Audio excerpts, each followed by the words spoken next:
What's up, everyone? I just got back from seeing the new DC movie, Blue Beetle. Let's talk about it.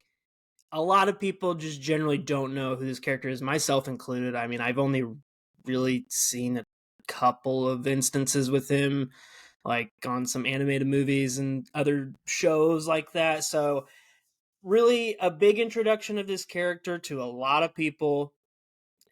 This new DC universe, I don't necessarily get. Like, it makes sense from like a universe standpoint, like, yeah, we need to reboot it and everything, but to start with this character, I don't really see the point in that. I There's a lot of characters in this movie that I just don't see existing very much after this. The whole central theme of this movie is that, it's a college graduate. He gets chosen by this alien thing, and he becomes the superhero, and he wants to protect his family from the people that want the alien thing back.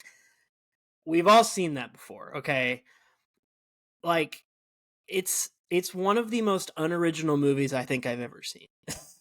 And like, that's my main gripe with it. Like, if I wanted to find some things that I actually did like, I think the main guy who plays him, and I'm gonna butcher his name, but I think its name is Jolo Mari Dueña. Like, he's good. And I think if they want to use him moving forward and only him, like, fine. That makes perfect sense to me. But these other characters, they don't seem like they're gonna move forward with him. George Lopez is in this movie simply to be loud and say things in Spanish. That's just the truth. And I don't think he necessarily fit. I'll give this movie credit because the first two acts of this movie were not good. The first act is him trying to figure out, he comes back, their homes, for they can't pay for their home, and yada yada. He's like, okay, I got to figure out how to make money. He meets this woman who works at like this essentially Stark Industries. Then I'll get to that later, but like, and so then he becomes upon the what they call the scarab, which is his thing, and that gives him the powers, and yada yada. He gets powers, and it's just standard from there. But like, there's so many jokes that try to get thrown in here. They're not funny. Like, people in my theater were laughing, but I was like, what? This is not funny at all. And I don't know. My main gripe with this movie, and I've already kind of mentioned it, it's the most unoriginal movie. I'll try and list how many tropes I've seen in superhero movies that come into this movie. Okay, the Iron Man test flight from Iron Man 1, that happens almost shot for shot.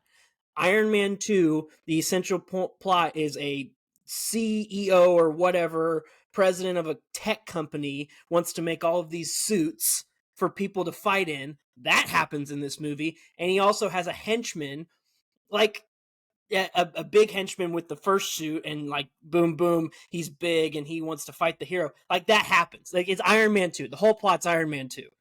Um, there's so many other things, like the family gets in a ship and they fly out of water, like the bat cave. Like, it pained me. Like, what can they not come up with something more original for this new character that's going to start off this universe? Like, you have to do it. You can't throw this in here, and ultimately it's just a bland superhero movie that so many more people are going to complain about this genre, how it's just oversaturated, nothing matters anymore.